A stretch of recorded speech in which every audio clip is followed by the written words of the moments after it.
의원이 이제 등장을 했으니까 단식 오늘 5일 차입니다. 권영세 비대위원장이 찾아가서 이제 그만하십시오. 건강이 염려됩니다. 이렇게도 만류도 했다고 하는데 이 단식은 좀 어떻게 보고 계십니까, 의원님? 그냥 놔두지 뭘 만류를 해요. 그냥 놔두지. 아, 놔두지. 소신은 지킬 수 있게 그런 겁니까? 근데 소신이 뭔지 모르겠어요. 기본적으로 소신이나 명분이 있어야 되는데 도대체 그걸 찾기가 어려워요. 마은혁이 이게 정말 그야말로 이제 좌파 후보자고 뭐 그동안 했던 행적을 보면 의심된다. 사상이 의심된다. 마은혁 아웃 뭐 이런 피켓을 뭐 놓고 있던데 보니까 아니 단식장에 예.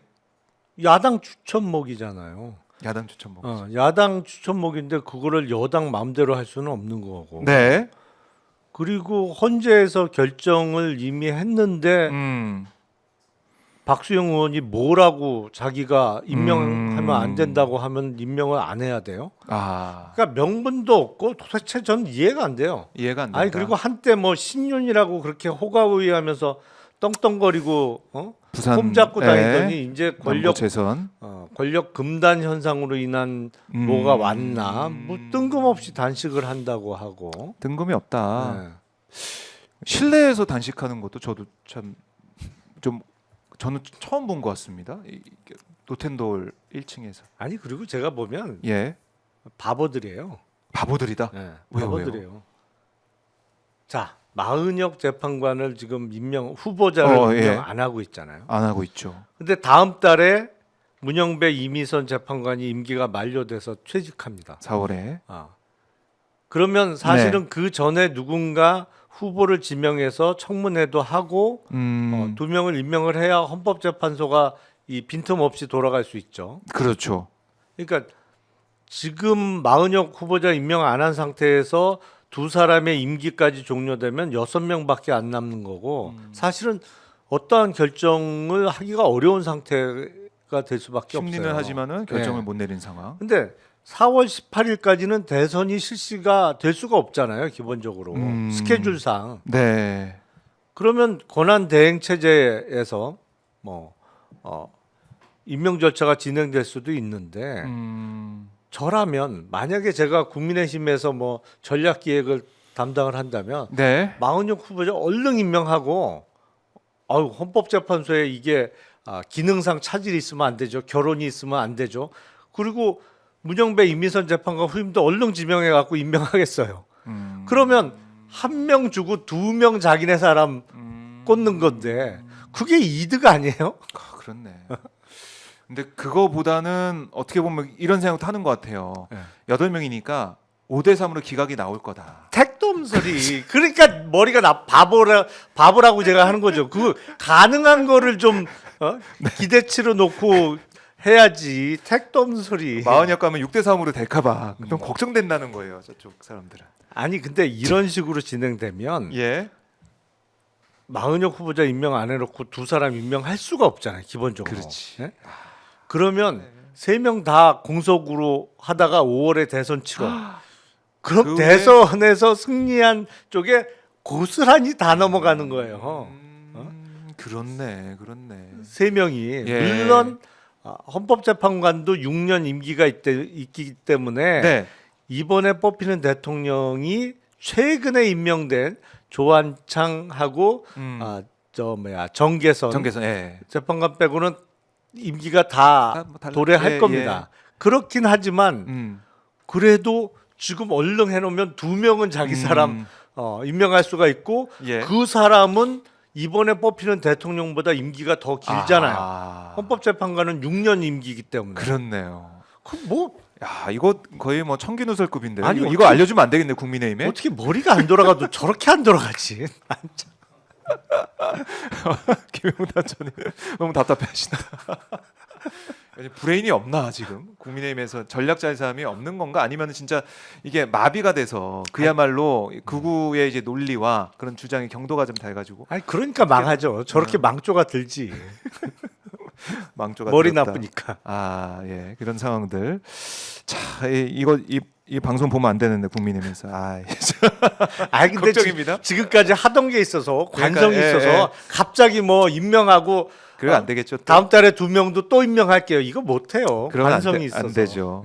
안 되고 지금 보면은 모르겠습니다. 지금 마은혁 얘기 아웃을 얘기하고 있는 건 5대3 그 생각 계속 하고 있는 것 같아요. 아이, 거기에 빠져가지고 못 빠져나온다 이런 생각을 할 수밖에 없습니다. 택도 없는 소리. 택도 없는 소리다. 택도 없는 소리고 그러니까 최상목 대행이 그랬다는 거 아니에요? 지금 뭐 동기니까 서울대 동기니까 너무 걱정된다. 건강 걱정된다고 그러고 있는데 이 동기가 단식해서 최상목이 임명 안 하는 건지 모르겠습니다만 쓸데없는 소리 진짜 곧 대통령 권한대행 시기나 돼 갖고 쓸데없는 소리라고 그래. 예, 뭐 동기 걱정을 지가 하고 있다는 것 밥아먹는데 뭘 걱정을 해. 알아서 하겠죠. 딱 정리를 해 보고 자 방첩사 대령이 계엄 직후에 검찰 간부, 국정원 간부와 수차례 통화했다는 이도 나오고 있는데 네. 물론 막 당사자는 뭐 이거 관련된 거 아니다 이렇게 부인하고 있습니다. 하지만 이상하거든요. 봐도 이상해요. 이거는. 그러니까 선관위에 수사기관이 온다라는 얘기를 했다고 증언이 나왔는데 뭐 나중에 여인영은 뭐 부인하고 있긴 하지만 어쨌든 수사기관 얘기하면은 검찰 얘기를 할 수밖에 없는 거 아니겠습니까? 근데 또 통화한 내역이 나왔어요. 이거 어떻게 봐야 됩니까? 뭔가 숨기는 게 분명히 있죠.